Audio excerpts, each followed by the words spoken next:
Hello friends, स्वागत है एक बार फिर से आपके अपने चैनल VIIC में लेटेस्ट अपडेट और नई जानकारी के साथ। मैं अमित कुमार सोनी हार्दिक अभिनंदन करता हूं, स्वागत करता हूं। दोस्तों, चैनल पर नए हैं और अभी तक सब्सक्राइब नहीं किया है तो लेटेस्ट अपडेट लगातार आ रही हैं। दोस्तों, वेरिफिकेशन स्टार्ट होने वाला है तो कंटिन्यू आप लोगों के पास अपडेट पहुँचती रहे तो चैनल को सब्सक्राइब जरूर कर लें, शेयर करें वीडियो को और पसंद आता है तो लाइक करें। दोस्तों, हम आज के वीडियो में अतिथि शिक्षक यानी कि गेस्ट फैकल्टी के वर्ग 2 जो हिंदी विषय है उससे संबंधित पूरी मेरिट लिस्ट पर चर्चा करेंगे, उसका एक विश्लेषणात्मक अध्ययन करने का प्रयास करेंगे।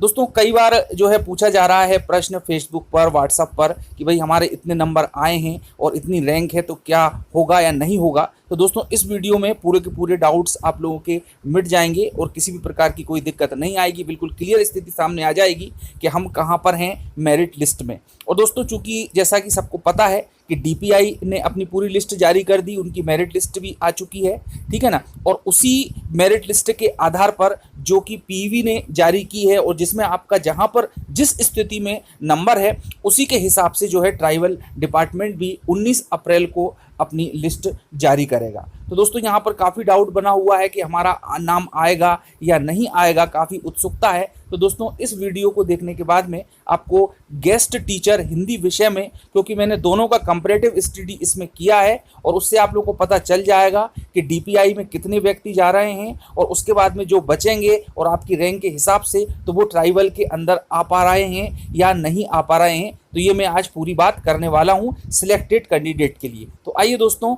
जानते हैं क्या है पूरी स्थिति। दोस्तों, जैसा कि आप सब ये देख सकते हैं, देखिए दोस्तों, इसमें यदि हम देखें तो यदि तुलनात्मक स्टडी के रूप में इसको देखा जाए तो DPI में केवल यहाँ पर हम हिंदी की बात करेंगे तो हिंदी में DPI में टोटल पोस्ट हैं 100 और ट्राइबल डिपार्टमेंट में 348। इस प्रकार टोटल 448 पद हैं, यानी कि 448 कैंडिडेट का सिलेक्शन होना है। ये तो बिल्कुल क्लियर है, ठीक है। उसके बाद में अब इनको जो है किस प्रकार से कैटेगराइज किया है वो भी आप देख लें। दोस्तों, ये तो हमको अच्छी तरह से मालूम है कि जितनी भी पोस्ट हैं उसका 25% अतिथि शिक्षकों को दिया गया है। अब जैसा कि मैंने बताया कि DPI में 100 पोस्ट हैं और उसमें से 29 पोस्ट अतिथि शिक्षकों के लिए रिजर्व की गई हैं। तो आइए उनका थोड़ा सा हम डिटेल में कैटेगराइज करके बात करते हैं कि अनरिजर्व में 9 पोस्ट आई हैं, SC में 4 पोस्ट आई हैं, ST में 8 हैं, OBC में 8 हैं। और इस प्रकार से यदि हम देखें तो ये 29 का आंकड़ा हमारा टोटल बन जाता है। अब दोस्तों, इसी में से ओपन कैटेगरी पे हम ध्यान देते हैं कि अनरिजर्व में 9 पोस्ट हैं, उसके बाद शेड्यूल कास्ट यानी कि SC में 4 हैं, ST में 6, OBC में 8 और EWS में 0। और दोस्तों, फीमेल की स्थिति बिल्कुल ही बेकार हुई है हिंदी सब्जेक्ट के साथ में। इतनी खराब कंडीशन है कि जैसे फीमेल को तो इन्होंने बिल्कुल ही प्रेफरेंस नहीं दिया, बिल्कुल ही कोई महत्व नहीं दिया हुआ है। तो फीमेल में देखिए दोस्तों, UR में 0, SC में 0, ST में 2, OBC में 0 और आपकी EWS में भी 0। तो इस प्रकार देखा जाए तो गेस्ट फैकल्टी की स्थिति में EWS की कैटेगरी में बिल्कुल 0 पोस्ट दी हुई हैं DPI ने, लोक शिक्षण संचालनालय ने। और यदि DPI से हम देखें तो फीमेल कैटेगरी में अतिथि शिक्षक मात्र 2 महिलाएं ही चुनी जा रही हैं। आइए दोस्तों, अब हम बात कर लेते हैं ट्राइबल डिपार्टमेंट की। देखिए दोस्तों, ट्राइबल डिपार्टमेंट में हिंदी की टोटल पोस्ट कितनी है, वो है 348। अब यहाँ पर हम केवल पर्टिकुलर गेस्ट हिंदी की बात कर रहे हैं तो गेस्ट में यहाँ पर हिंदी को टोटल पोस्ट दी गई हैं 85। चलिए अब कैटेगराइज करने का प्रयास करते हैं। अनरिजर्व में टोटल पोस्ट हैं 20, SC में टोटल हैं 31, ST में 15 हैं, OBC में 16 हैं और EWS में 3 हैं। और इस प्रकार यदि हम इन पूरी कैटेगरीज का टोटल करते हैं तो ये हमारा 85 आ जाता है, आप जोड़ सकते हैं।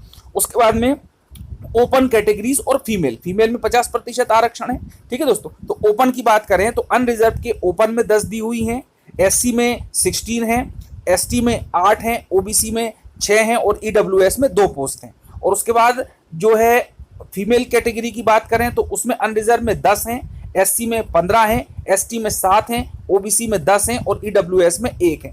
तो दोस्तों, यहाँ पर भी EWS कैटेगरी को काफ़ी कुछ नुकसान हो रहा है और साथ ही साथ यदि हम डीपीआई से तुलना करें तो यहाँ पर जो कंडीशन है महिलाओं की वो फिर भी ठीक है, लेकिन डीपीआई में तो मात्र 2 महिलाओं को ही लिया गया है और वो भी एसटी कैटेगरी की। तो दोस्तों इस प्रकार से आप बिल्कुल अंदाजा लगा सकते हैं कि हम यहाँ पर किस स्थिति में आ रहे हैं।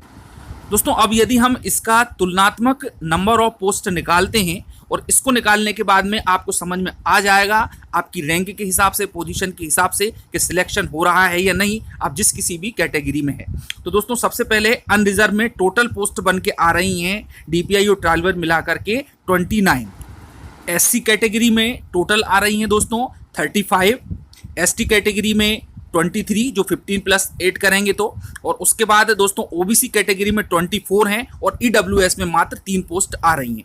यदि यहाँ पर देखा जाए दोस्तों तो यदि महिलाओं की स्थिति मेरिट में बहुत अच्छी है तो वो अनरिजर्व में फाइट कर जाएंगी, और जिससे कि गेस्ट फैकल्टी मेल की संख्या कम सिलेक्शन होने की रहेगी। तो दोस्तों आप ये बिल्कुल देख सकते हैं, इसी प्रकार से ओपन को भी आप ऐड करके देख सकते हैं और इसी प्रकार से आप फीमेल कैंडिडेट को भी ऐड करके देख सकते हैं अपनी कैटेगरी वाइज कितनी कितनी पोस्ट हैं दोनों को मिला करके। आइए दोस्तों अब एक नज़र डाल लेते हैं मेरिट लिस्ट में जो टॉपर्स के मार्क्स हैं उन पर और जो लोएस्ट मार्क्स हैं अपनी अपनी कैटेगरीज में उन पर। दोस्तों यहाँ पर एक बात निश्चित रूप से सही है कि अतिथि शिक्षकों को जो 25% आरक्षण दिया गया है उसकी वजह से उनको काफ़ी नुकसान हुआ है। यदि ये आरक्षण नहीं दिया जाता तो अधिक संख्या में कैंडिडेट्स अनरिजर्व कैटेगरी में, यूआर कैटेगरी में जो कि 75 में है, काफ़ी कुछ फाइट कर जाते। तो ये बात बिल्कुल सही है। तो आइए दोस्तों बात करते हैं हाईएस्ट और लोएस्ट मार्क की, क्योंकि अतिथि शिक्षक भी काफ़ी अच्छे नंबर लेकर के आए हैं।